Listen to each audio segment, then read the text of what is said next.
when a guard would stop and talk to you, you used to stand back and you would yell so people could hear what you were saying to that guard as they walked by or within the vicinity. But he knew what a convict was going to do before they thought of it themselves. He'd just been around that long, and he was tough.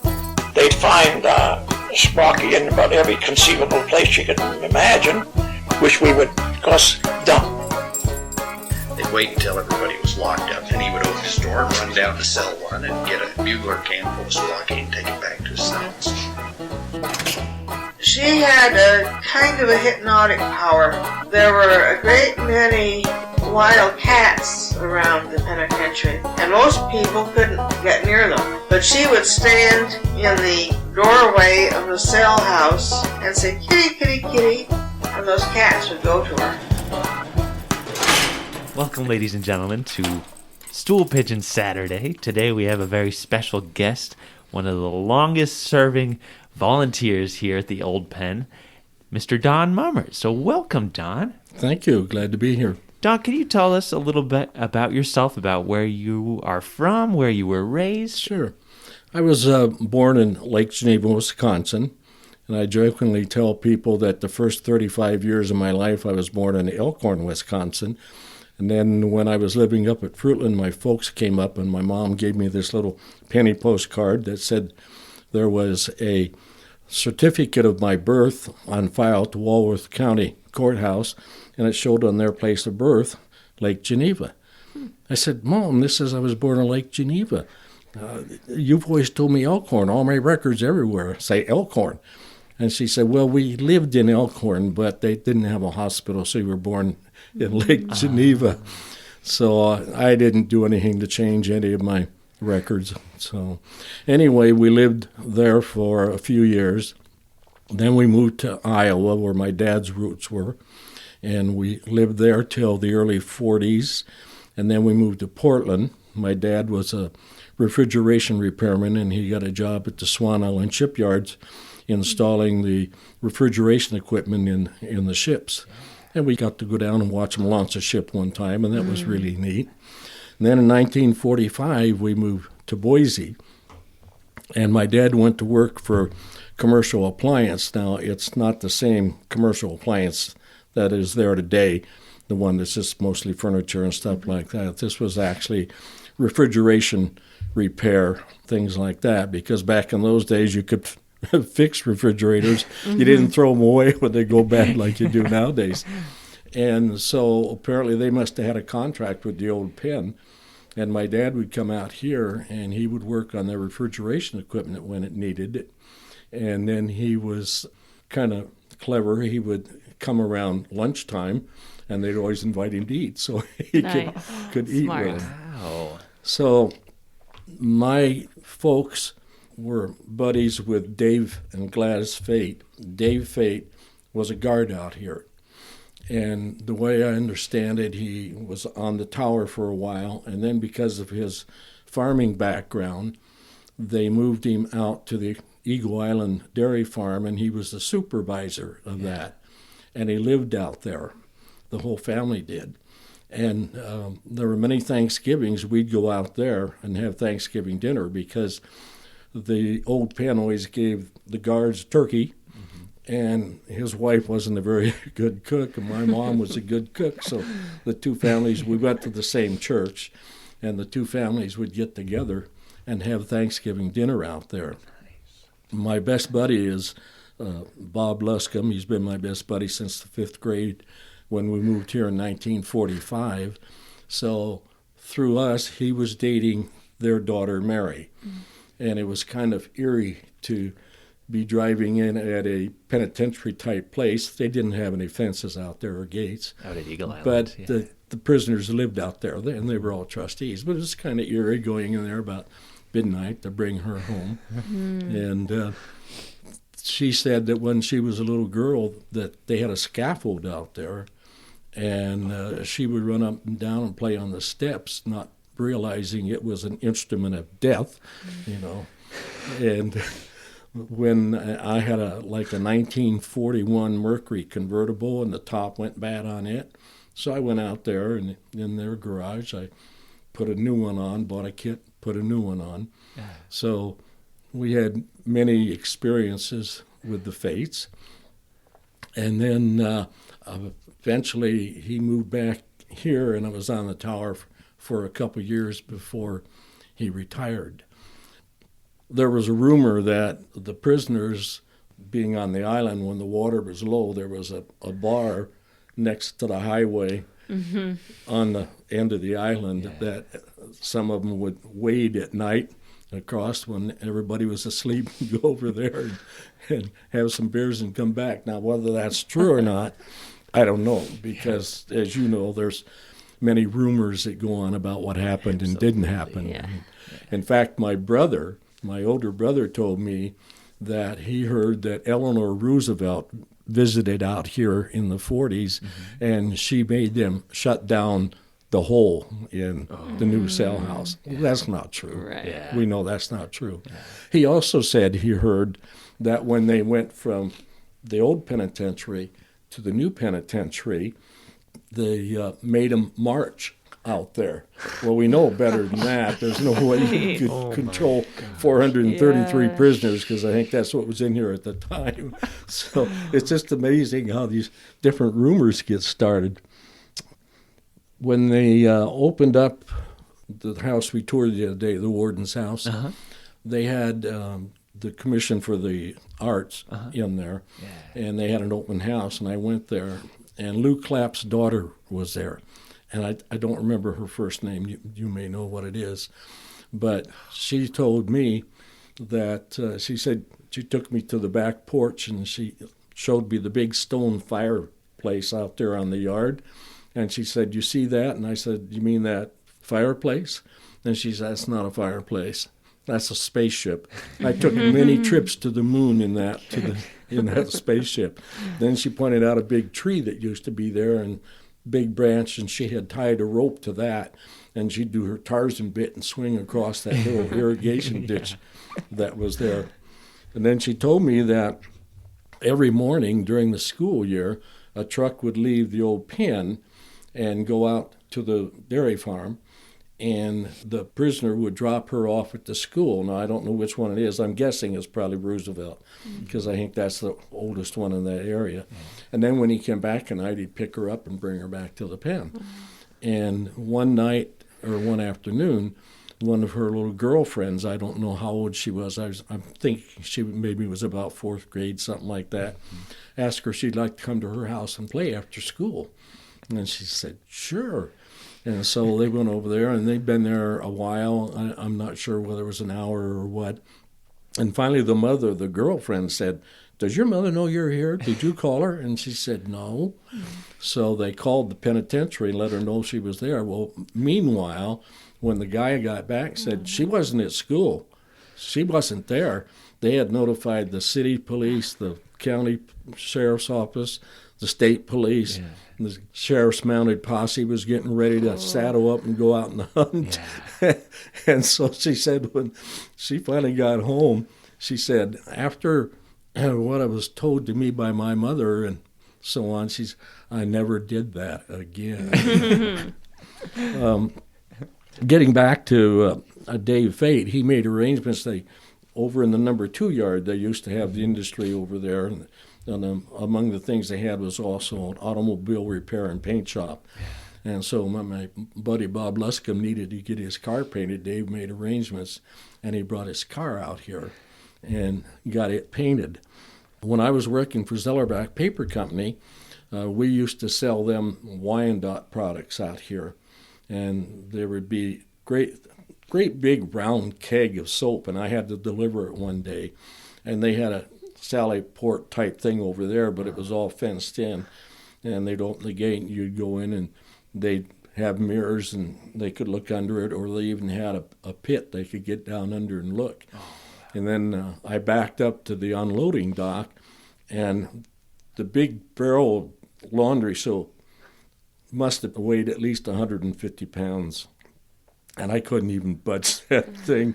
And this big old prisoner said, "Get out of the way." And he grabbed it, and he just took that thing to the end and lifted it up, put it on the loading dock. And I thought, wow.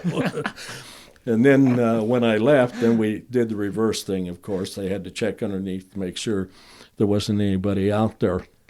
In the late 40s, they used to have tours out here on Sundays, even while the prisoners were in here. And so Dad brought us out here. And the only thing I can remember about it is we were in the 2 house. We were on the east side, and I was clear down at the end, and the guard said, "Go ahead and step in the cell and see what it's like." And I stepped in, and he pulled the lever and closed the door on me, and just scared the devil out of me. Yeah, that would stick with you for a while. Yeah. And that's the only thing I can remember about that. Was there anything in the cell? Like, was it somebody's cell at that point? Or? Oh, yeah. Wow. Because it was a working penitentiary at the Right. time. They hadn't closed down, and all of their stuff was in there and everything. What was it like? Did it feel cramped when you were in here, when you were visiting, when there were prisoners? Or Not really. No. I just don't remember that much about it. That's the only thing as a little kid I can remember is them pulling the door shut on me and scaring me half to Yeah, death. that would be a thing to remember. Yeah. That's before like 5 house and 4 house, you know. So. Ooh, yeah. Oh, man. And then we moved up to, or I did. In fact, I met my wife, Jody, through the fates also, because Jody's older brother had married their older daughter. And then eventually Bob married Mary, their other daughter. And so we have the same nieces and nephews, but we're not related to each other. And a lot of people have a hard time understanding. Yeah, when we double dated, it was my Jody and my buddy Bob and Mary. So the 4 of us would double date. And we still get together after all these years. You see, we've been married 64 years now, and they've been married 63, I think. And we've been getting together once a week until this pandemic hit and play games and old memories and things like that. So I introduced him to his wife, and they introduced me to my wife. The first time I met her was out at the penitentiary dairy farm for Thanksgiving. She was there because her brother Bill was there. And we weren't impressed with each other at all. It was later on that we got together and eventually got married. I mean, who would have thought prison and the dairy farm would be a place to find love? Oh, my Yeah. gosh. 64 years. Wow. In 1967, I was working for Zellerback Paper Company as an outside salesman, and they wanted people to live in the area where their territory was, because I had Nissa and Vale in Ontario and Weiser and Emmett, and so we moved to Fruitland. And Fred Norman was professor of arts over there, and he was putting together The Odd Couple for a community thing. He was going to do it with all community people, kind of an outreach to them. But a lot of people don't understand that you don't come in and read a play and then have a couple rehearsals and put it on. And you're talking usually a minimum of 21 rehearsals to put on a play. And so all the town people that were interested all dropped out. And meanwhile, I had contacted him and said I'd be interested in being in it. And of course, I understood it because I've been a member of the Boise Little Theater since 1953. So when they all dropped out, he called me and asked me if I'd play Felix. And I said, sure. So it was me, and all the rest of the cast were faculty members from Treasure Valley Community College. And we took that play all over. We took it to Halfway, Oregon, because one of the teachers in there had been a principal there. We took it to Adrian, and they used it as a fundraiser because their band was going to go to Washington, D.C. We took it many places, and we took it here to the old penitentiary. We had a portable set that we could set up, but the stage in the chapel here was way too small for that. And so we had to kind of revised it, and there was 2 rooms on each side. Well, one of them worked fine for the entrances from the outside, and the other one worked fine for the bedroom, which there were never any scenes in the bedroom anyway. And it was very interesting. This was in 1968 that we did this. And in the opening scene, they're having the poker game. And Felix comes in all despondent. His wife has left him and everything. And he runs to the window and throws it open. He's going to commit suicide.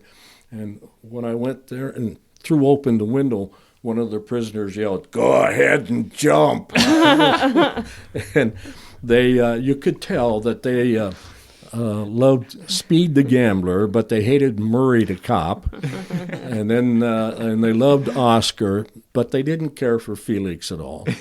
Now, I never played it, Oscar or Felix, as effeminate, because it just ruins the whole show if you do that. It's expected of you to be a neatnik. And so I didn't. And they did not like Felix until the very ending scene, when it looks like he's going to go upstairs and live with the Pigeon sisters in their apartment. And then Felix was a great guy.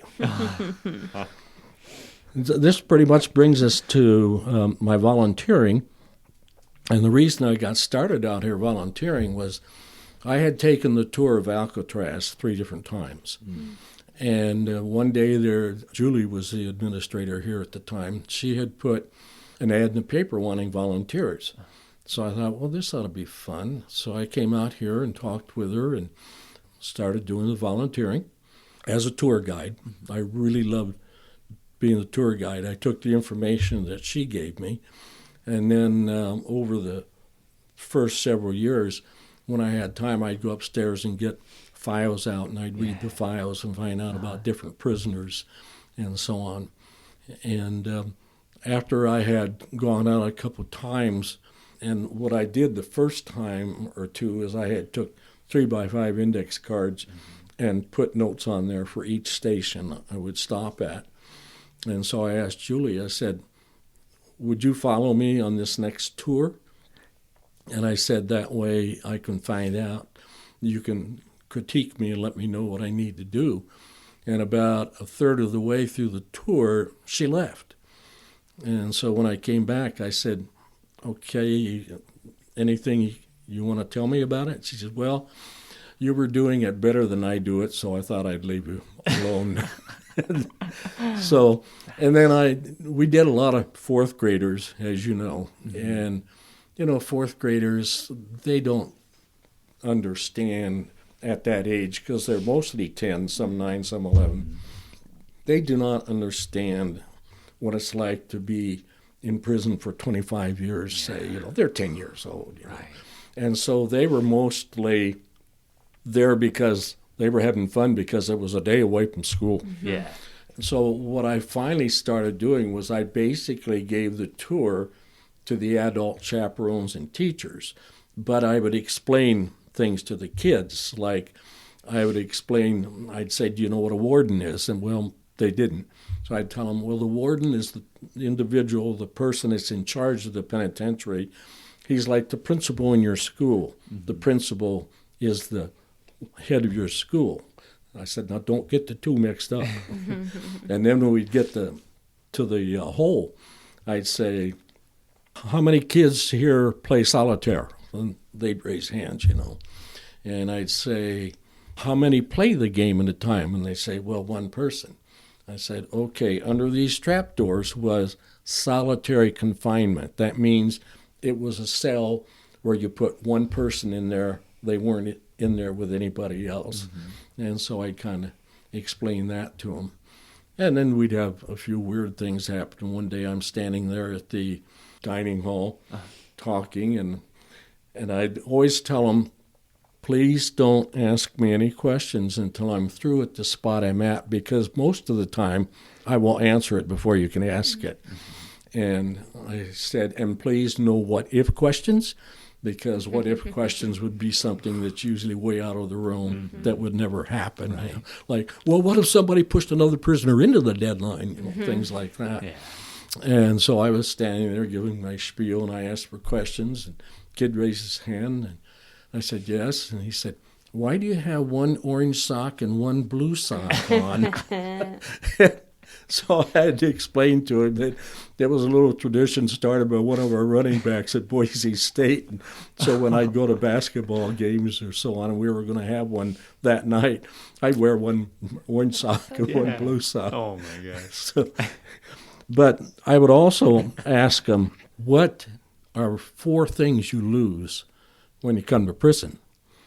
And, of course, you'd get you'd lose your guns, you'd lose your knives, and, it was amazing. And after I'd let them go on for a while, I said, all right, let's talk about this. Number 1, you lose your freedom. You're no longer free like you are at home, to where you can go down to the bowling alley, you can go to the pizza parlor, you can go to the movie. You've lost all that freedom. Then you lose your identity. You're no longer Mr. Jones or Tom or Joe. You've got a number. You're called by that number. Hey, 673, come here, I want to talk to you, by a guard. And if you ever leave the penitentiary and come back, you're going to get that same number back. Then I'd tell them, you lose your choice. You don't get up in the morning and go to your closet and say, what am I going to wear today? You wear what they tell you to wear. You don't go to the dining hall and sit down and bring a menu to you and you choose what you want. You eat what they're going to tell you you're going to eat. Yeah. You have no choice. And then most of all, you lose your privacy. Somebody is actually keeping an eye on you 24 hours a day, no matter where you are, whether you're at the workplace, in your cell, somebody's keeping track of you. You have no privacy there. And when we get to going through the cell houses, you're going to look in and you're going to see a single toilet in a cell for 2 people or 3 people or 4 people. And if you need to go to the toilet, you go in front of God and everybody, because it's not a separate room. Of course, then you'd hear a lot of things like that. And that usually made a pretty big impact on them. I was giving a tour one day to adults, and a guy named Bobby, and I can't remember his last name now, we were in Little Siberia. And he said, I spent 90 days in there. I said, really? And he said, yeah. He'd been in the penitentiary, I think he said about 3 years. I'm not exactly sure, but I think it was 67, 68. Part of the time is when Orville Stiles was the warden, and I think he was only warden for 11 months, if I recall. Yeah. He said that he'd been in there for 90 days, and so I asked him for his name and number. I said, they may want to contact you and do an oral history.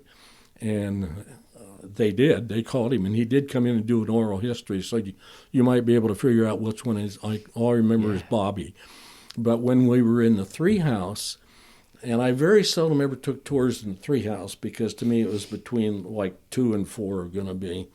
And time-wise, it would take that much longer. But for some reason or other, we went in there. A lot of times I'd go in there with a group if we had several groups going and somebody was in the 2 house, and I'd go to the 3 house. And we walked in there, and he looked in, I think it was cell 2, and he says, I don't believe it.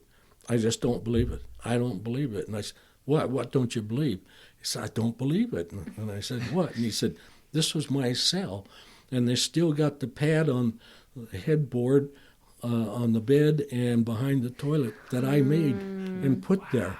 That's cool. So another time I was giving a tour to adults. I would try to do summertime ones because I really enjoyed taking the adults around.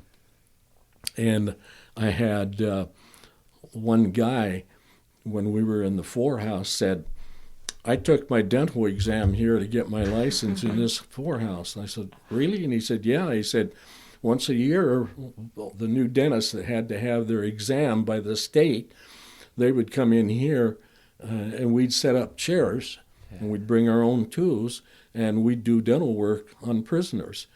And so I got to looking through the files one day, and I actually found a picture where they had a whole bunch of chairs and dentists working on people in the 4 house. That's my dentist. I had the same conversation after I started working here, and he's like, "Oh, my dad took his exams there." Yeah, and, so I brought him a little packet of photos and things, and he's like, "Yeah, that's exactly it." Yeah, we used to. There was I can't remember her name now, but it was when we first started. that every year on Dennis's birthday, and we did this for 2 or 3 years, why we'd have a birthday party, we'd have a cake, and we'd bring in potluck, and we'd have a party.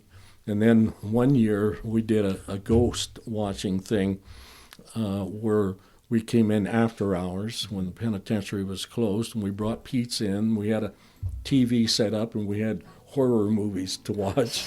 And we'd eat pizza, and anybody wanted to spend the night. And we did it in the Five House because the rumor is the Five House is haunted by good old Raymond Snowden because there's 14 steps going upstairs to the gallows room, and gallows traditionally are supposed to have 13 steps. And so we did that. In 2021, the Idaho State Historical Society is celebrating 140 years of service to Idahoans as the trusted source in protecting Idaho's historical places and artifacts and sharing its stories. As a part of the commemoration, the Old Idaho Penitentiary is committed to bringing you 140 unique stories about the people who worked, lived, and served time at the site through this podcast and the events and programs scheduled throughout the year. The Capturing 140 storytelling program offers a unique glimpse at lives filled with hope and despair and the enduring triumphs and tragedies at Idaho's only penitentiary from 1872 to 1973. Stay tuned. That's pretty much it, unless you want me to tell you about my experiences at the new penitentiary. Of course. Yeah. Well, when they first were building it, the Zellerback Paper Company that I worked for was furnishing some of the supplies in the kitchen.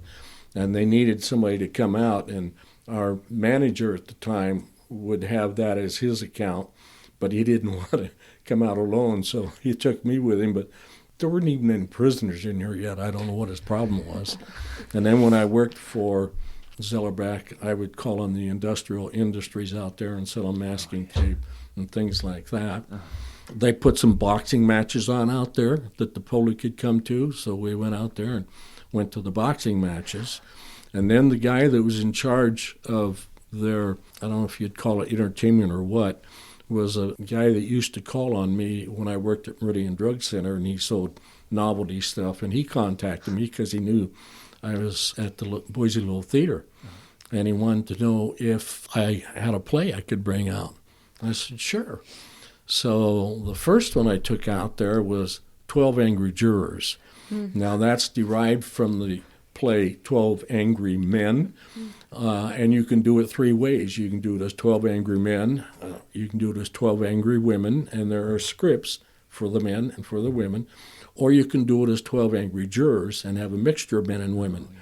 And I chose to do it that way because you just don't see all male or all female juries anymore. You've got a mixture.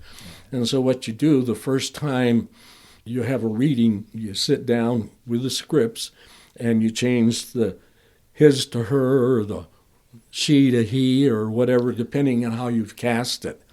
And so we brought that out there. And switchblade knives play a very important role in that play, 2 of them. And for obvious reasons, they were not going to let us bring any real switchblade knives out there. And so what I did is I went to the novelty store and I bought the cheapest Halloween rubber knife that you could bend back and forth and everything. And so I was supposed to let them know. And so before the show started, I said, now this is a very important part of the play. Switchblade knives play a very important part. And I said, for obvious reasons, we couldn't bring switchblade knives in here. So what we've got, and we want you to play the old Army game of simulate, this is a switchblade knife. And I was taking it by the point and bending it over and back. And I said, we refer to these as our pen knives. Went completely over their head. Nothing. So I said, well, enjoy the play. Well, the first vote that ever comes out in that show is 11 guilty, 1 not guilty. And it's an older man that is the first one to say not guilty.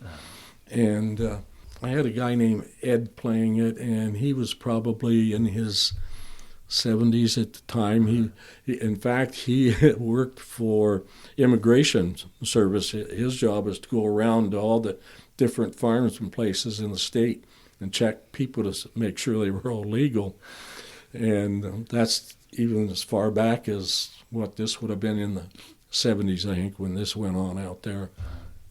And he had a bad habit of shaking his hands when he was talking. It was very distracting. And so I got the idea, well, he's an old man. So I said, Ed, I'm going to give you a cane because you don't really look old enough. He did. And I said, when you're sitting there at the table, I want you to rest your hands on the crook of the cane. And when you stand up, I want you to lean on it. And that solved the problem. Well, he was the first one to change. So then some big guy in the audience, and the way it's set up out there is they have the gymnasium, and we had to go out in the afternoon and set up the set. And I went out with my stage manager, and we set it up, and we went in and ate. They asked us to come in. They had chicken a la king, and they piled that plate so full. I mean, it was plentiful. But the way it's set up out there, they have the gymnasium, and then they have some bleachers, and then there's a landing behind that that's long enough that they have pool tables up there so guys can play pool. And every hour on the hour, the bell will ring, and they have 10 minutes to leave that area and go to another area, like maybe they want to go to a craft shop or something like that. So I had to tell the cast, when the bell rings, just freeze until everybody's done, and then we'll go on. But after that first vote, this great big guy in the audience, he'd clap his hands and he'd say, "You tell him, Pops, you tell him," And of course the vote goes back and forth and back and forth, and every time Ed would have something to say, that guy'd go again, "You tell him, Pops, you tell him." Finally, at the end of the play, they acquit the guy. And so afterward, the prisoners were mingling with us, and one guy came up and says, "Man, I sure wished I'd had that jury. Mine only took 10 minutes to convict me." So then another play I took out there was a melodrama. So I had made all the arrangements and everything, and we had a couple of really good-looking ladies and a dog. My assistant director was a guy named Jay Garland, and he was there for several years, and he's acted in plays for me. I acted in plays for him. When he directed, we acted together. And so he was scared. He didn't want to go out there. And Jay very reluctantly came and brought his dog, Daisy, cutest little thing. And after the play was over, these prisoners came down, and they completely ignored the women. They all wanted to pet that dog. Well, years later, we found out that Jay has some kind of sickness that had to go up to Seattle to the Veterans Hospital up there. And he gave him the name Jay Garland, and they said, "We don't have any record of that." He says, "Oh."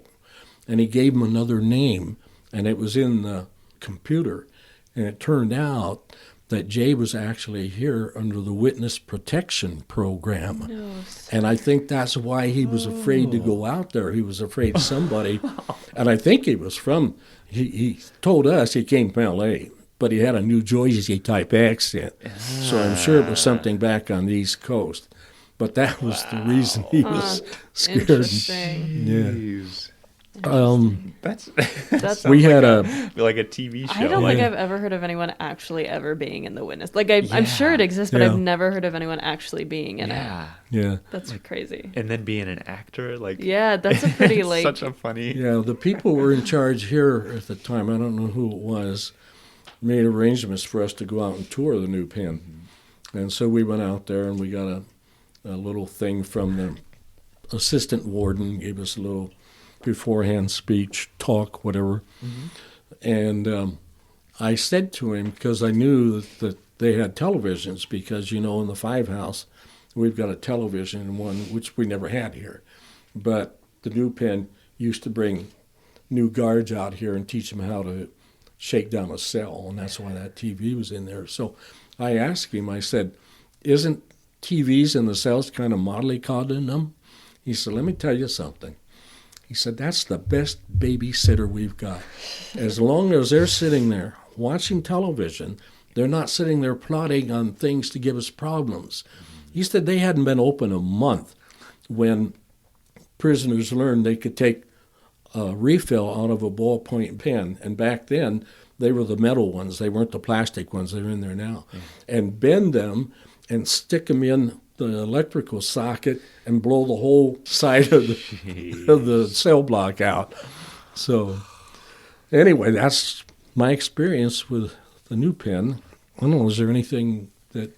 Well, so I have a question. So, you've been volunteering out here for, Yes. A very long time. And so what is your favorite thing to do? What have you found most fulfilling? Oh, the tour guide. Yeah. I'm performing.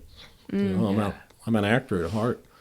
I'm director. I've been a member of the Little Theater since '53. I've directed over 30 plays down there.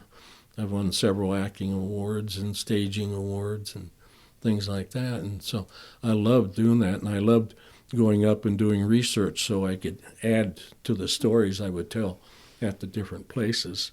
And then the old knees started going out on me. I've had both those replaced. So I really enjoy being out in the Earl, because a lot of times I'll get asked questions about the pen that I know about because of being the tour guide, and enjoy that. Oh, and when I would do the tours with the fourth graders, I would tell them, now, your tour is going to work different than when there were prisoners in here. And when prisoners were in here and they were bad, we locked them up. If you guys are bad, I'm not going to lock you up. And they wanted to be locked up. I mean, they loved it in the Five House when I would close the doors and pull the bars, and then I'd tell all the teachers and so on, well, let's go get some lunch. And we, oh man, they'd scream and holler and all that kind of stuff. So. We still do that. Yeah, seriously. I love that line. Yeah.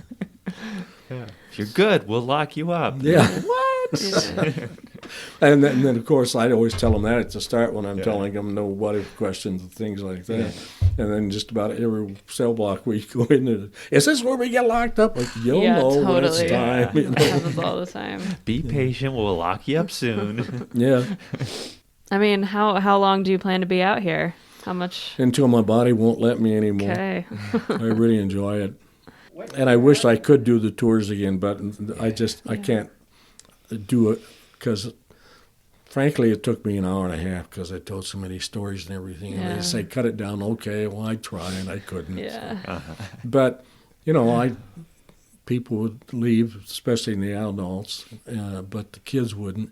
And I actually had two different teachers that would always call up and ask for me. Mm-hmm. So that always made me feel good.